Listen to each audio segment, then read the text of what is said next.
শ্ৰদ্ধাৰ টেট প্ৰাৰ্থীসকল, পুনতে মোৰ ইউটিউব চেনেললৈ আপোনালোকক স্বাগতম জনাইছোঁ।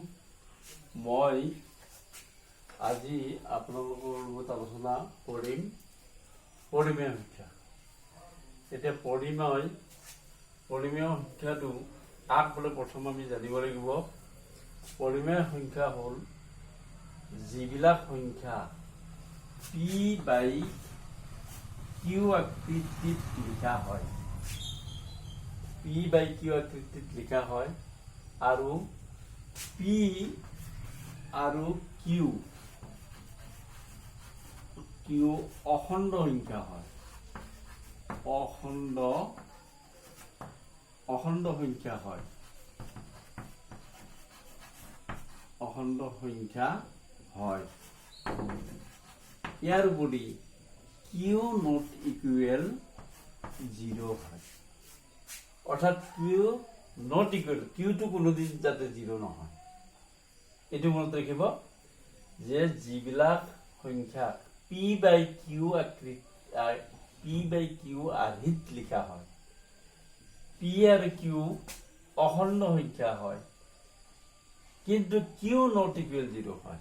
অৰ্থাৎ ধৰি লওক 1/2 এটা পৰিমেয় সংখ্যা, ইয়াৰ তলৰটো যাতে 0 নহয়, অৰ্থাৎ Qৰ মানটো 0 নহয়। ইয়াত Q হ'ল 2, P হ'ল, ইয়াৰ P হ'ল 1 আৰু Q হ'ল 2।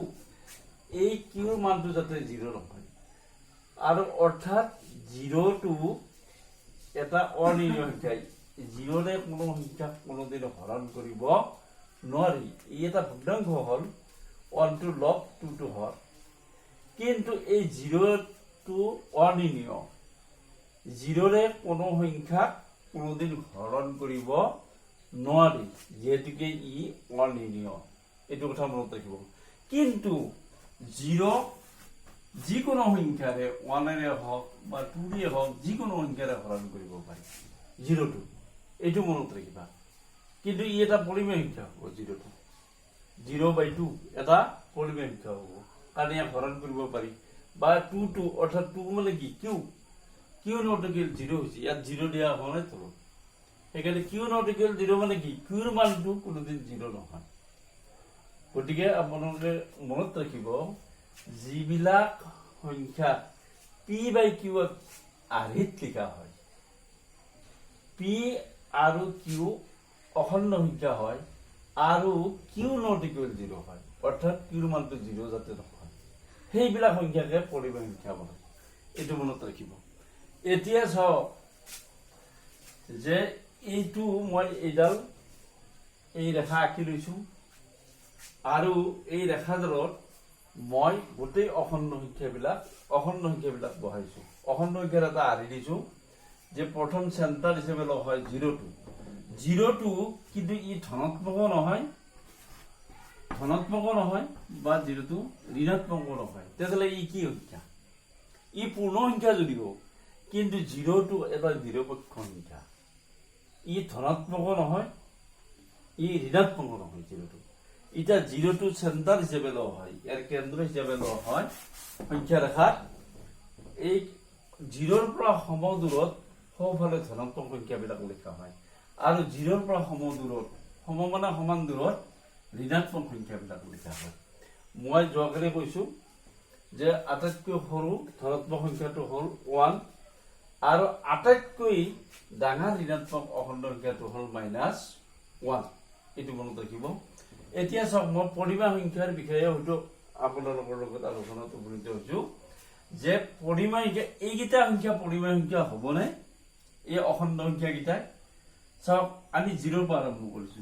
0 যিকোনো সংখ্যাৰ তলত 1 থাকে, গতিকে ই এটা P/Q আকৃতিৰ এৰি হ'ল, এইটো P/Q আকৃতিৰ হ'ল, গতিকে ই এটা, আৰু Q not equal 0 হৈছে, 1 আছে, 0টো হোৱা নাই, গতিকে ই এটা পৰিমেয় সংখ্যা।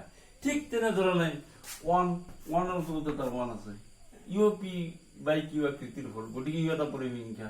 2ৰ তলত এটা 1 আছে, 3ৰ তলত এটা 1 আছে, প্ৰতিটো সংখ্যাৰ তলত এটা 1 আছে, গতিকে ই একোটা হ'ব পৰিমেয় সংখ্যা। ঠিক তেনেধৰণে ঋণাত্মক সংখ্যাবিলাকৰ ক্ষেত্ৰত চাওঁ, -1 তলতো এটা 1 আছে গতিকে ই এটা কি হ'ল পৰিমেয় সংখ্যা হ'ল ঋণাত্মক সংখ্যা হ'ল বুলি যে পৰিমেয় সংখ্যা হ'ব নোৱাৰে এইটো কথা নহয় বা -2 গতিকে ইয়াৰ তলতো এটা 1 আছে যিকোনো সংখ্যাৰ তলত ঋণাত্মকে হওক বা ধনাত্মকে হওক বা নিৰপেক্ষই হওক তাৰ তলত সদায় এটা 1 থাকে গতিকে ই p/q আকৃতিৰ হ'ল ই p/q আকৃতিৰ হ'ল গতিকে এইবিলাক গোটেই -7/1 এইবিলাক p/q আকৃতিৰ হৈছে আৰু q not equal 0 হৈছে 1 হৈছে 0 q not equal 0 হ'ব নোৱাৰে গতিকে 1 হৈছে গতিকে এইবিলাক হ'ল পৰিমেয় সংখ্যা এতিয়া আমাৰ প্ৰশ্নটো হ'ল কি যে আটাইবোৰ অখণ্ড সংখ্যাই পৰিমেয় সংখ্যা হয়নে কোৱেশ্চনটো এইটো হ'ব যে আটাইবোৰ অখণ্ড সংখ্যাই পৰিমেয় সংখ্যা হ'বনে আটাইবোৰ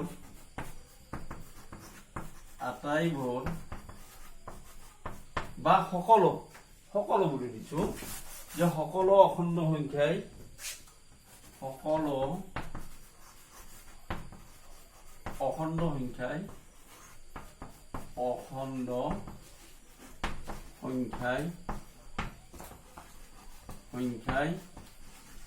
পৰিমেয় সংখ্যা হ'বনে পৰিমেয়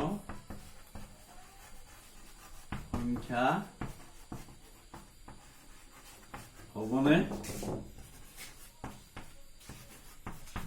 এইটো প্ৰশ্ন যে সকলো অখণ্ড সংখ্যাই পৰিমেয় সংখ্যা হ'বনে এতিয়া আপোনালোকে বুজি পালে মই কৈছো প্ৰতিটো তলতে এটা 1 আছে অৰ্থাৎ p/q আকৃতি গতিকে ইয়াৰ পৰা আমি বুজি পাওঁ যে সকলো অখণ্ড সংখ্যাই পৰিমেয় সংখ্যা আনকি 0টোত আমি কি লিখিব পাৰো 0/1 লিখিব পাৰো 1 থাকে ইয়াত গতিকে ই p/q আকৃতিৰ হৈছে আৰু ই হ'ল qৰ মান q not equal 0 হ'ব না q not equal 0 হ'ব নোৱাৰে তাৰমানে এইটো বুজাইছে গতিকে সকলো অখণ্ড সংখ্যাই পৰিমেয় সংখ্যা হ'বনে এনসাৰটো হ'ব কি এনসাৰটো হ'ব ইয়াৰ এনসাৰ হ'ব সকলো অখণ্ড সংখ্যাই পৰিমেয় সংখ্যা হ'ব এতিয়া আন এটা প্ৰশ্ন আহিল যে সকলো পৰিমেয় সংখ্যাই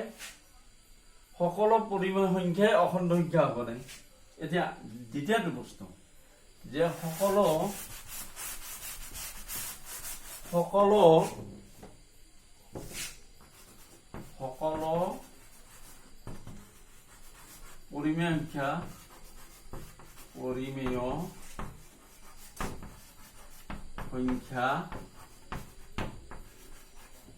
পৰিমেয় সংখ্যা অখণ্ড সংখ্যা হ'বনে